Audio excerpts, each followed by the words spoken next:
Let's go across to my colleague Vedant, who joins us with the latest details. He's just accessed the latest autopsy details. Vedant, now the autopsy report, as per your sources, revealed that Anjali had 40 external injuries, the base of the skull was fractured and brain matter was missing.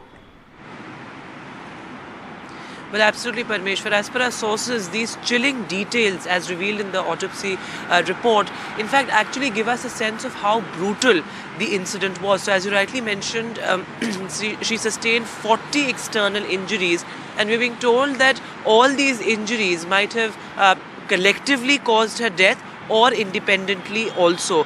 So we're being told that shock and hemorrhage, the antemortem shock and hemorrhage, which basically means that the shock and hemorrhage that she suffered before her death are likely to have caused her death. So in fact, some of the details, Parmeshwar, if I could share with you, we are being told that as per sources, her scalp was avulsed, hanging irregularly, and her skull cranial cavity was open, and there was grinding effect present at the margins of her bones, and her chest was sharpened. So these are the details that we are getting, and this shows that she was dragged for almost 12 to 3 kilometers, also because she suffered abrasions.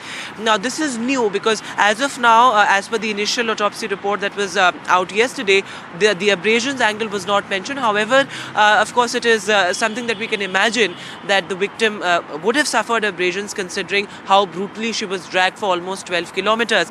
Other than that, we are also being told that most injuries are inconspicuous or unclear because of brush burn effects and grinding effects caused by brutal blunt force impact.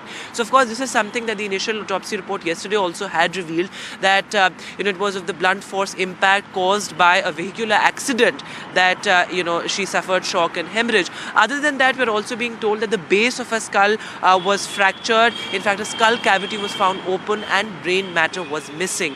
Now, this is something that many had speculated because of the kind of images that had surfaced initially. But now, as per sources, the autopsy report also confirms that brain matter was missing. In fact, as you rightly mentioned, her ribs were exposed from the back of the chest. So, of course, that is something that is absolutely shocking.